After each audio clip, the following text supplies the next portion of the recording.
Now, we talk about deer hunting parcels and you hunting a small parcel or working on a small parcel, a micro parcel, tiny parcel. Dylan, range of tiny parcels or micro parcels, what would you think of? Like in what acreage size? Is this? I would say micro parcel is, 5 acres to 20 acres, I would say. And it's funny because we'll go to clients and people get spoiled. So we can be at a parcel that's 200 acres and they're like, yeah, it's a small parcel. And I referred to my parcel as a small parcel. And what I mean by that is it's under 500 acres. It's under 2,000 acres. You're not going to encompass a deer herd's 365-day life. And if you think you are, you aren't. That deer, especially a mature buck. Does and fawns, maybe. Maybe 500 to 800, you could encompass 365 of a doe's life. They might stay, if you have everything they need in that spot, they might stay. They're more home bodies. They have a very small home range. Mature bucks, though, no way. So when he gets to 200 acres, that's compared to that small, that buck is going to live on your neighbors a portion of the time during the hunting season, maybe a strong portion. But I'll go to someone that has 200 acres and they'll think 40 acres is tiny. We couldn't hunt on 40 acres. I've seen friends, they were down in Illinois, a group of clients where they made fun of the guy because he only had 300 acres. Like all their parcels are bigger. So when he only had 300, he was like, they made fun of him. But to me, we worked on, have you worked on a 5 acre? 8's the smallest. I've done a couple in the 8 range. So I've done 8 too. I think Ross worked on a 5. Yeah. I think it was Ross that did.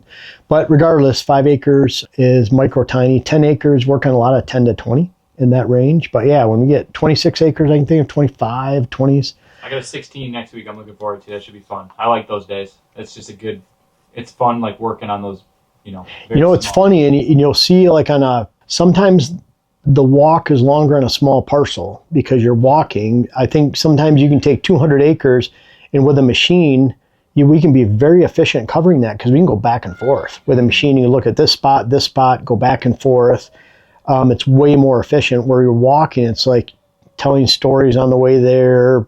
This is where the property border is, which doesn't really matter as much. You end up just spending more time, but drawing it out. It's like you're trying to fit a lot of features in there, and the person, because it's a smaller parcel, they have time to put all these different layers in, where someone's not going to take that same amount of work times 10 on a 300-acre parcel. And so you're doing bigger projects separated more on larger properties. We're going to go through on this small parcel some keys to a small parcel, whether that is 30 acres to you or 5 or 40, whatever that is. I would say for this discussion, we're 20, 25 acres and less for the most part. Targeted food source. Pretty hard to have multiple food sources unless you have the company of some small hunting plots. Let's say you're going to take let's say this is a 15-acre parcel, and you're going to have a 1-acre food plot somewhere. Bad spot. Because it doesn't give you enough depth to hold deer. Now, if that food plot's in the middle, you say, well, I'm attracting deer to the middle, but from where? Your neighbors. A mature buck, you go out 200 yards, you're on your neighbors in every direction to get to that food plot. That's where the mature bucks are going to be. And these does are going to be right here. They're going to fill up that parcel. So there's no room left over for mature bucks right off the bat, unless they're on your neighbors. So I want that food source to a side. And it's hard to have multiple because if I start putting a food plot, a 1-acre food plot, I hide it in the front right here, and then I put another 1 acre right here, well, that means that because these two food plots are so close to each other, you're not going to have a mature buck probably living in between, so that limits your mature buck space down here. And if there's a road there or a house, or your access is there, you don't have any room left over for mature bucks. Kind of like the same example of that food plot in the middle. So I want to have that food plot off to the side. Let's just say it works out on this parcel off to that side. Don't think about predominant winds. That you can get really into a big trap on that. Design the property with where you can access, hold the food plot, not spook the deer out of the food plot, and then fill in the stands later, and then worry about what wind you need to hunt each one of those stands. Kind of like worrying about predominant wind as you're going through the forest looking for, you think that a predominant wind is southwest or northwest, you're just looking for all the locations you can hunt a northwest or southwest wind. That's not how it works. You look for the best spot to ambush a deer based on lay of the land and funnels, where they're coming from, and food in the morning and going back to food in the afternoon, where their bedding areas are.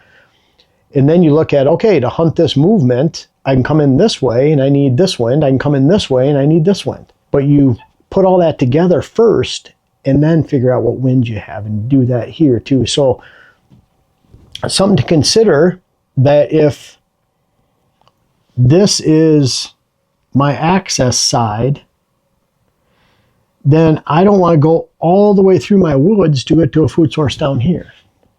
And if I'm going all the way through the woods to get to a food source down here, my neighbor's woods are here, again, where do all those deer live? They're going to live on the neighbors over here. So that food source consideration is the first consideration that we look at when we sit down with a client in the morning when we're designing their land. And so really important, access and food. Access determines where food goes. Food determines where your access can be. So the two go hand in hand. You have to have one, have to have the other. So if this is my access side, I want to have that food plot position so I could still get on the edge with north winds down here, still get on the edge with south winds up here, but I can get around that food plot without spooking deer. Really critical. So let's say you determine that side. A lot of times I like putting the food on the safe side. What does that mean is neighbor has a giant horse pasture here that's fenced in, a bunch of horses. Well, maybe I'll put that food right there against that border, because I can go right along that fence next to the horses, get on and off the property in the afternoon without spooking anything, because I'm just going right along the border, enough screening towards the inside of my property so I'm not spooking deer on my property, and blowing my scent into the horse pasture in the afternoon if that's where I'm walking. So in that case, I'd have south winds. So I could, every afternoon I could walk in with a south wind, not spook deer. And to get out, I'd go back around this way and get out. I might go in that way and have deer come back to me in the morning. But regardless, let's say that this works out, that food plot location is here. A lot of things to consider. I want to bring those food to a dead end of movement, meaning if this is my access, house side, road side, neighbor's house side, horse pasture side, schoolyard side, neighborhood side, factory side, I can bring those deer to that spot and know they're not going to pass through that spot, which means I can determine that they're not coming from this side. I can get in and out from that side, and that's why it's safe to have that food plot there. But I don't put it all the way up against that side, potentially. Put it just so I know there's enough cover that allows me to get in and out to that side without spooking deer, around the food source. It's still hidden. Kind of like the back of a cabin, for example. You don't put it in the backyard. You put it through a thick cover patch of brush at the back side of the backyard, and then the food plot. So you can move around on the back deck, walk around in the backyard. Deer might hear you on that food plot, but they can't see you. And they know that if they hear something in the cabin, you're not automatically coming out to that food plot every time. There's a separation there. Then that frees up all that space behind there. Have your food plot location. Then I want to complement a thick cover. So food plot location is here. Let's say this is all open hardwoods, all the way through here. I want to thicken that up. I want to compartmentalize it. I want to make it thick enough to where it's appropriate. Say I have a remaining 12 acres to work with. Well, I don't want to make that thick cover around that food plot on this side because that's my approach side. So I don't want to have deer bedding between my border and the food plot, and I have to walk through that border, by that border, and spook those deer. So I'm going to leave this alone. Now I might screen that food plot. Might have switchgrass around it, some hinge cuts, some conifers, whatever, but I don't have brush piles. I don't have big log debris and ruts. I want it to appear somewhat natural and soft. But it might be just switchgrass. On this inside here that I've left to work with, let's say 12 acres, then I want to start a systematic approach. So switchgrass there is thick, that's great. Now deer will feel comfortable on the back side of it. They're not going to feel comfortable here because there's a house there, approach side, parking area, whatever it is. So I might look at that hardwoods and I say, you know what? This needs a timber harvest. If that's the case, I might take this interior 10 acres and that's what I'm going to cut. And I'm going to leave that outside mature timber so I can walk through it without spooking deer, blow my scent into it. But I'm going to take that remaining 10 and have the logger, whatever logging activity needs to be done, and have them do that because I want that to regenerate. At that time, to make it even thicker, I might prescribe 50 to 100 trees and conifers with conifers, 50 to 100 conifers per acre. And I might put that in groups or pockets of 6 to 10 trees, 5 to 10, 10 to 15. And I'd scatter those every 40, 50 yards. What I'm trying to do is offer side cover for the future. Have the timber harvest, put those conifers, if it's in the woods, in most northern half of the country, you're thinking white spruce, white pine, because it'll grow in the shade. Don't get into, well, Norway spruce are better than white because they grow faster. Norway spruce need to be out in fields. This is a woods. Norway spruce need full sun. White spruce can grow in total shade. So don't get caught up in which is a better one. Think of what one is best for the conditions. And that'll be the best tree. But bottom line is I might thicken that up, diversify it with some conifer pockets, get some timber harvest done. But I'm not making it so thick. The worst thing you do there is 10 acres of hinge cut. Bad, bad. Now, if that whole woods is 25-foot red maple that are all 4 to 6 inches in diameter, I might make hinge cut pockets. If it's low value timber, then I might find big canopy trees of junk maple, twisted oaks, knock them down. Handful of trees every 40, 50 yards to start getting sunlight to the ground and thicken that up. It's kind of like putting pallets on the ground, fish shelters, dead Christmas trees on the bottom of a lake. You don't put them solid across, but you're putting those in locations that'll hold fish. You can fish on drop-offs in certain spots where you think you can hold fish. But I'm making that thick. Now, if I have to choose, I'd rather you have 2 Saturdays to work. You say, well, that's probably 2 tanks of gas and a chainsaw each Saturday. It's half days. So I'm taking a full day of cutting. Let's say that's 4 tanks of gas. And I'm going to say, well, I'm going to start here. And I'm going to say, I'm going to spread out my 4 tanks. So I have a tank in this area, tank in here, and tank in here, and tank in there. So I'm going to improve the whole woods. Because if you're only improving this portion, not good. You're only improving this portion. You're really shortening your property if you have open timber. So I'm going to make this as thick as possible that's appropriate for the woods, the best way possible. There's a lot of ways to skin the cat when it comes to creating bedding area and cuttings. And so we have other videos we talk about that, where you can look up and how to create buck beds and deer bedding in general. I always think about that does first.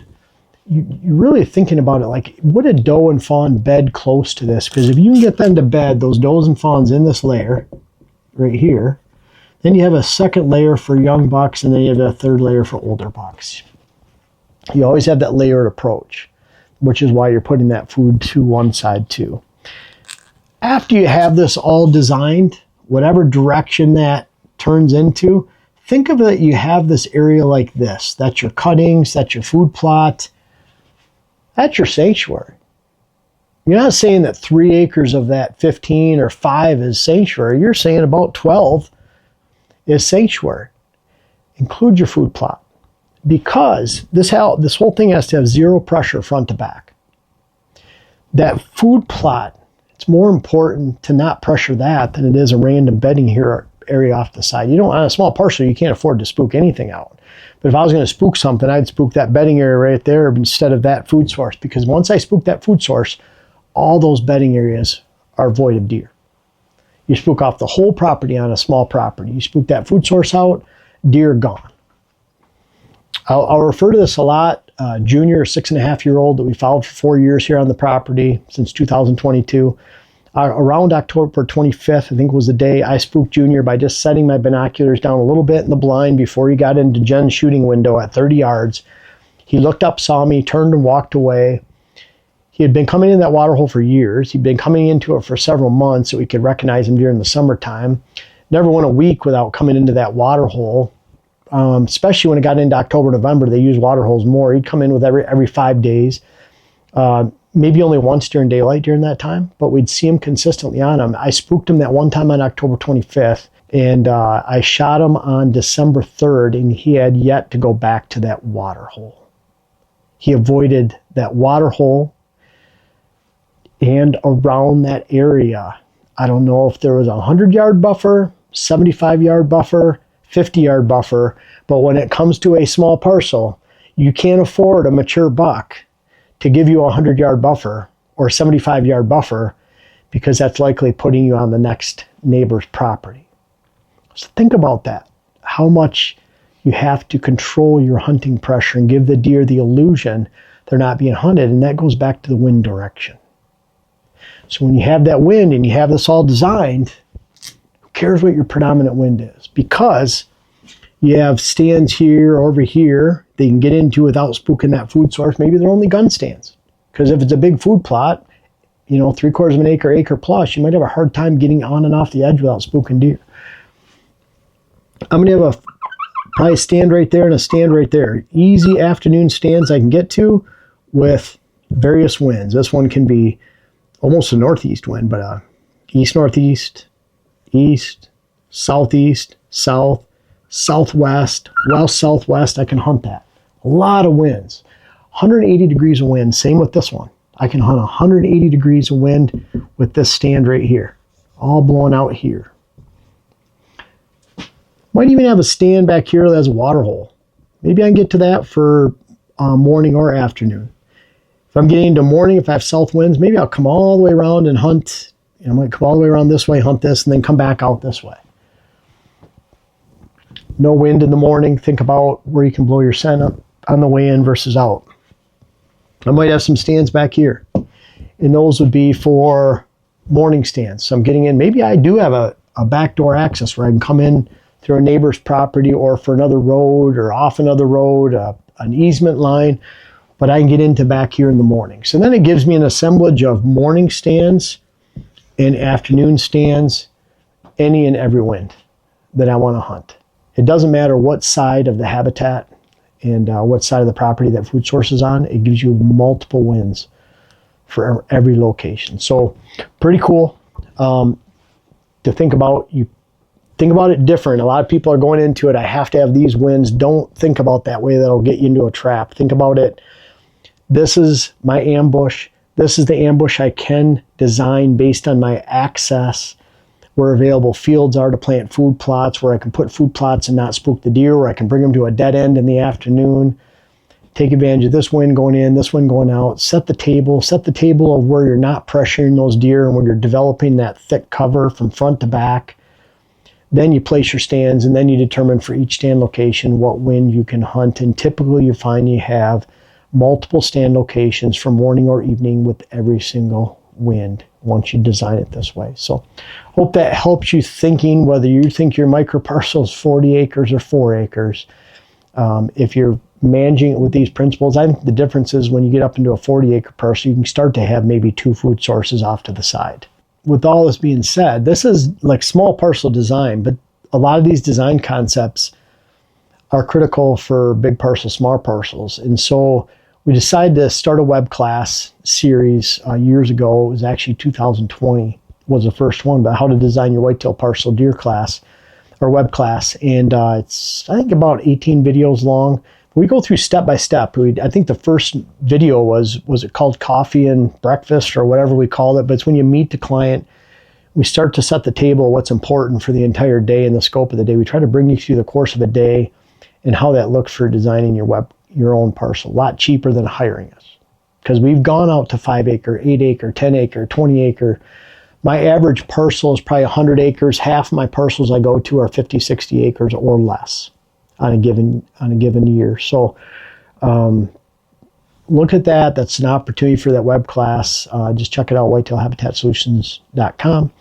But regardless, if you have that micro parcel, these are some really important features that you can think of really quick and to help you enjoy and take advantage, because you really don't need a lot of acres to build and design a great hunt for yourself each and every season.